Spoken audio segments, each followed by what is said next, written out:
Press Story Audio 20, Faifley Community Church. I can't recall how I found them, but close to my home, a group of Seventh-day Adventists met every Saturday in a Church of Scotland church. The pastor of the group was Nigerian, Obi Iheoma. The attendees were 99% black Africans from Zambia, the West Indies, and other nationalities. I was welcomed at once. My student missionary year in Ghana and Nigeria had prepared me to easily mingle with African people. I took an active part in the Bible study classes, Sabbath School, and soon had my own class teaching some of the youth. After a while, we heard that a local Baptist church was up for sale. Pastor Obi and I talked with their minister and expressed our interest in acquiring the property. Our president noted this and found a Scottish donor willing to give a large sum towards the purchase. Eventually, the sale went through.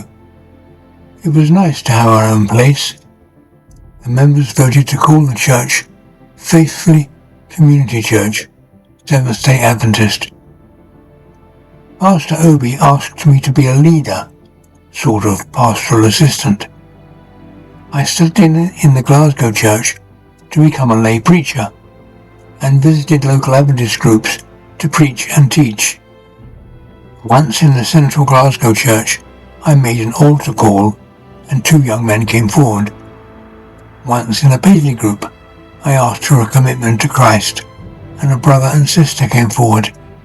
They were already baptized, but their response encouraged me to believe that God was using me. I collected donated books and formed a church library. I went house to house in the area and posted tracts and magazines to let the local people know that we existed, not only for ourselves. We had a baptistry, but it was in need of repair, so we asked permission to use the baptistries of other non-Adventist churches. Our youth group visited local care homes and sang for them. We set up a book table in the local shopping mall and gave away literature and CDs and talked to anyone who was willing. Later, a new Romanian pastor organized a public passer-by health check in a local shopping area. Before that, a Romanian pastor in Dundee took some of our youth to Romania to help build a house for a family in need. We were a small church, but were diverse in our activities, using whatever gifts we had. Occasionally, we met in larger groups to fellowship, like in Stirling City.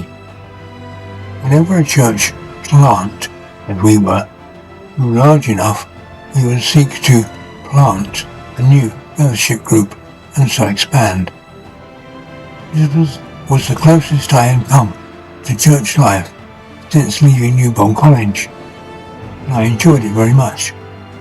The only reason it came to an end was my move to live in retirement in Bulgaria. I have no ongoing contact with anyone now, and while it lasted it was great. Before I left, I donated my loudspeakers and sound equipment to the church. I had taken these with me from Sweden. To call ourselves a community church was a tall order. We wanted to serve our community in whatever way we could. Let God to be the judge. We couldn't have done anything if it wasn't for the help of others. Like the willingness of the Scottish minister to allow us to use his church every Saturday, even though he well knew that our doctrinal beliefs differed from his. We believed in God and trusted that he was leading us, hoping and closing doors at every turn. Of course, there is more I could write, but this gives you a taste of an important chapter of my life.